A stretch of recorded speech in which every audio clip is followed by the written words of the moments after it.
Hello friends, good morning to all of you and also welcome to everybody in our lovely YouTube channel Easy Gyan Mantra.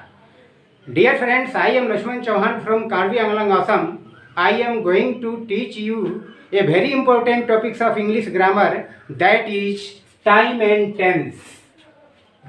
दोस्तों, time और tense ये व्याकरण का इतना महत्वपूर्ण topics है कि इसकी अधूरी जानकारी से हम टेंस का कोई भी पार्ट्स को अच्छी तरह से नहीं समझ सकते हैं। इसलिए टाइम और टेंस, समय और काल, इसका बेसिक कॉन्सेप्ट समझना बहुत ज़रूरी है। तो चलिए एक एक करके इसका बेसिक कॉन्सेप्ट समझते हैं। सबसे पहले हम टाइम का बेसिक कॉन्सेप्ट समझते हैं। टाइम दुनिया भर में एक ही तरह की होती है। आप दुनिया में जहाँ भी जाइए, अपने देश में रहिए, विदेश में जाइए, जहाँ भी जाइए, लोग टाइम कहने से सिर्फ 3 समय का बोध समझते हैं। उनको 3 बातें समझ में आती है कि बात वर्तमान, भूत और भविष्य की हो रही है।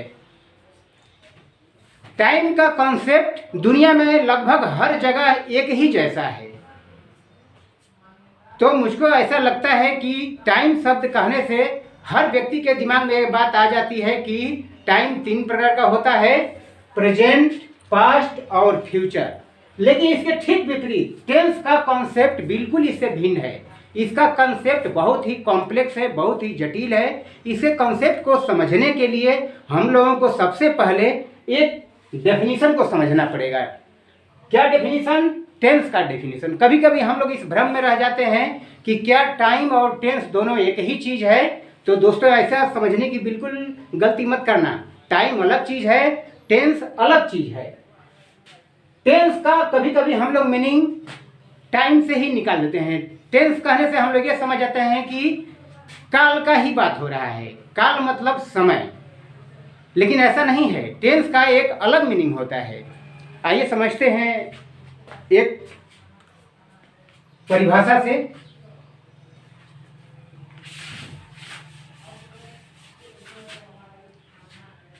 टाइम का एक परिभाषा है,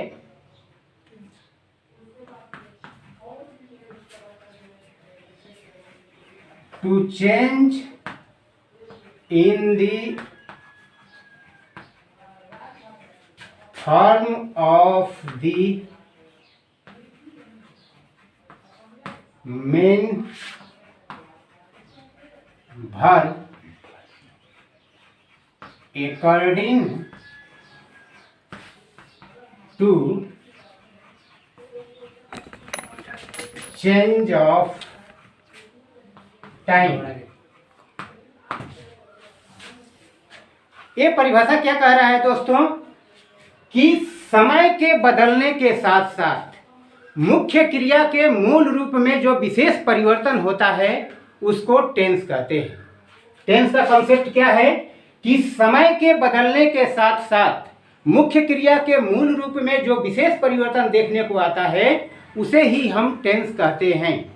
तो हम अब ये बात मान लें कि क्रिया का जो मूल रूप है यानी वर्ब, इसके बराबर ही होता है टेंस।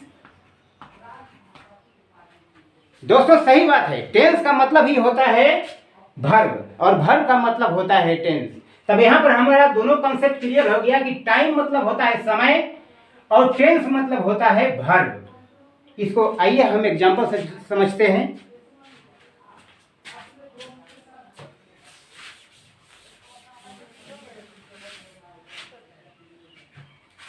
जैसा कि हमने आपको बताया कि टाइम 3 प्रकार का होता है, प्रेजेंट, पास्ट और future. Present tense, past tense और फ्यूचर टेंस। हम लोगों को अब टेंस का अर्थ मिल गया है कि टेंस का मतलब होता है क्रिया। क्रिया मतलब कार्य। अब इस टेंस का जो मीनिंग हम लोग निकाले हैं कार्य, इसी कार्य को हम लोग इसके साथ जोड़ करके देखते हैं। इसके साथ जब हम लोग जोड़ेंगे तो इसका पूरा का मीनिंग क्या निकलेगा? वर्तमान कार्य। वर्तमान कार्य। उसी प्रकार से पास्ट टेंस का अर्थ निकलेगा बीता हुआ कार्य, फ्यूचर टेंस का अर्थ निकलेगा आने वाला कार्य। अर्थात जो कार्य वर्तमान समय में होता है उसे प्रेजेंट टेंस, जो बीते हुए समय में हुआ उसको पास्ट टेंस, और जो कार्य आने वाले समय में किया जाएगा उसको फ्यूचर टेंस कहा जाता है। तो दोस्तों, हमने आपको बताया कि कार्य के होने के समय के साथ साथ क्रिया के मुख्य रूप में जो परिवर्तन होता है उसको टेंस कहते हैं। फिर एक बार समझिए, कार्य के होने के समय के साथ साथ मुख्य क्रिया के रूप में जो परिवर्तन होता है, चेंजिंग आता है, उसको टेंस कहते हैं। आइए उदाहरण से समझते हैं। प्रेजेंट टेंस जैसे I write a story, past tense उसी प्रकार ले लेते हैं, आई रॉट ए स्टोरी। फिर आई विल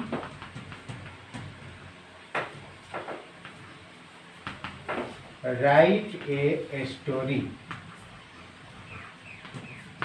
इन तीनों वाक्य पर विचार करते हैं। देखिए, पहले वाक्य में प्रेजेंट टेंस में आई राइट ए स्टोरी, मैं एक पत्र लिखता हूं, ये प्रेजेंट टेंस का वाक्य है। इस वाक्य में जो मेन वर्ब है ये पहले रूप में है, लेकिन दूसरे वाक्य में पास्ट टेंस में ये जो वर्ब है ये बदल कर अपने दूसरे फॉर्म में आ गया, रॉट हो गया, राइट का रॉट हो गया। अर्थात जो ही टेंस बदला उसके साथ साथ मेन वर्ब भी बदल गया। फिर फ्यूचर टेंस में देखिए, पुनः मेन वर्ब अपने पहले रूप में आ गया, लेकिन इसके साथ में एक हेल्पिंग वर्ब को लेकर के आया है। तो हमने आपको बताया कि कार्य के समय के बदलने के साथ साथ मुख्य क्रिया के मूल रूप में जो परिवर्तन होता है उसको टेंस कहते हैं। हम संक्षेप में कह सकते हैं कि समय और मुख्य क्रिया के परस्पर सहयोग से बने हुए स्ट्रक्चर को टेंस कहा जाता है। तो दोस्तों, मुझे विश्वास है कि ये कंसेप्ट आपको समझ में आया होगा। अगर समझ में आया होगा और ये पसंद आया होगा तो आप लोग सब्सक्राइब करके हम लोगों का हौसला बढ़ाइएगा। और इसका सेकेंड पार्ट यानी टेंस का विधिवत शुरुआत कल से किया जाएगा। कल आप लोग वीडियो देखना मत भूलिएगा। नमस्कार।